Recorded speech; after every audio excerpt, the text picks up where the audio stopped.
everybody. My name is Christy Allen. I'm a student at Western Kentucky University, and today I'm going to discuss with you a course that is offered here at WKU through the Chinese language program. The course is called Chinese Calligraphy, but it's also called 中国书法 in Chinese. So as I said before, my name is Christy Allen, but my Chinese name is Anke. So a little bit about me. I have studied Chinese for 6 years. 1 year in middle school, 2 years in high school, and 3 years here at WKU. Yes, I am a junior. I am also an international business and Chinese major. And because I am a Chinese major, I have experienced many cultural activities like Chinese dance, but I have never experienced Chinese calligraphy up until this point. Before I started the course, I had many questions. Some of them were, what is Chinese calligraphy? When was calligraphy invented in China? If the characters evolved, how did the calligraphy styles evolve too?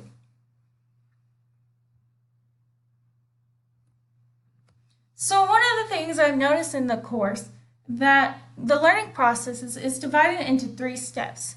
And the first step is learning how to care for the calligraphy set and understand the basics. So in the beginning of the Chinese calligraphy course, you are presented with the course materials that you would need.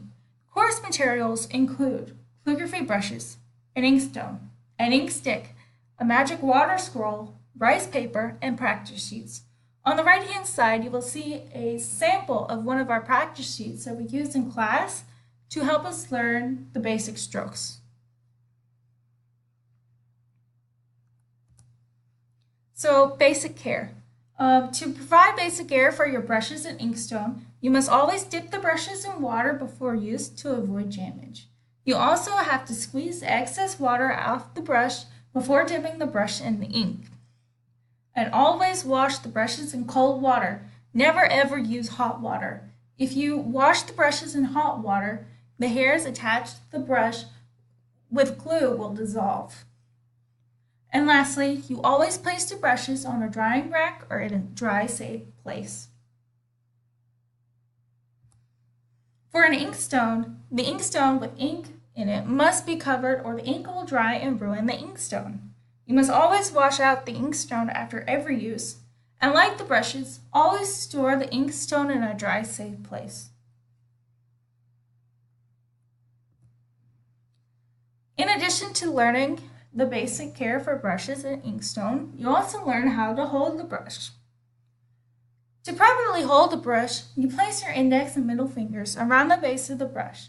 Then you place your ring finger on the back of the brush to allow the control of movement. And remember that your wrist should always be pinned straight along with your brush. So on the right-hand side, there's an image demonstrating how to properly hold your brush. As you can see, the hand is pinned straight.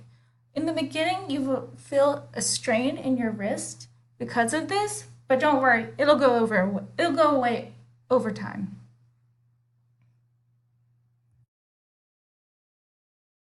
Now you will begin learning the basic strokes. The basic strokes are 横, 虚, 撇, 捺, 点, 提, go. If you can see this character over here, the character is yong, which means eternal. This character uses all the basic strokes that you will learn in the course.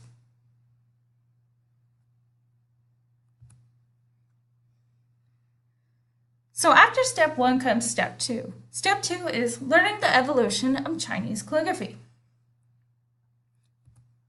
Chinese calligraphy is thought to have evolved in many ways, but these are just a few. One of them is through oracle scripts. Oracle scripts are short texts inscribed on the back of turtle shells or an ox scapula. It is used for divination. On the right, you can see an example of an oracle script. Next comes seal scripts.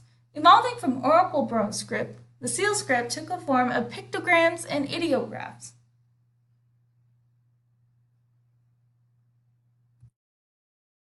Next is clerical scripts.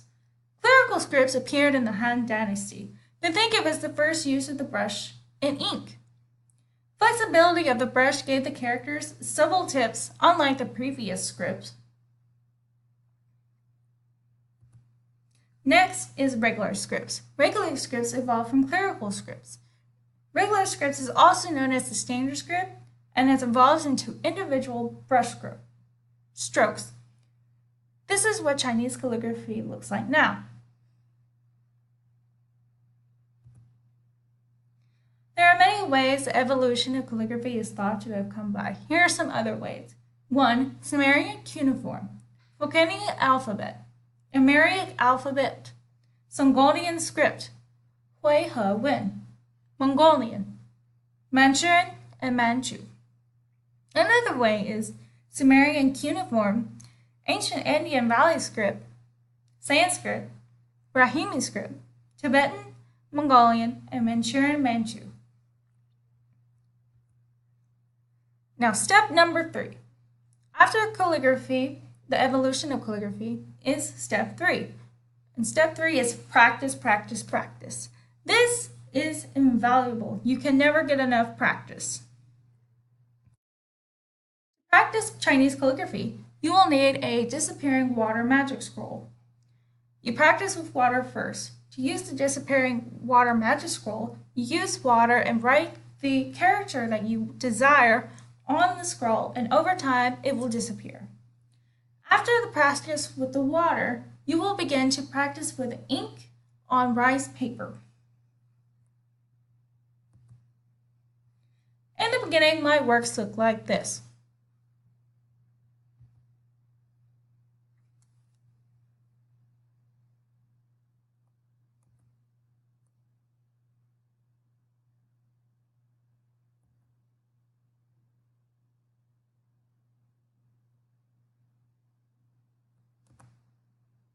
Now, my works look like this.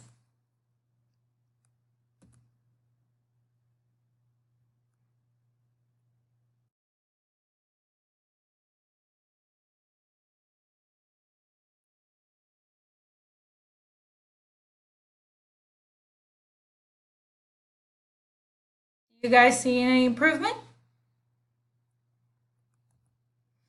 Overall experience. Learning Chinese calligraphy takes time, practice, and patience, especially when you have to make ink. But this helped me appreciate the cultural background behind Chinese calligraphy. It helped me understand where the characters come from with modern-day script, and helped me learn how the cultural aspect of calligraphy has influenced China and how it became an art form. And also, it helped me appreciate the hard work ethic it takes to learn Chinese calligraphy. By all means, I am no expert in Chinese calligraphy. And learning Chinese calligraphy just takes years of practice and hard work. And it just helped me appreciate the experts that have mastered the ability to create perfect Chinese calligraphy, paintings, or pictures.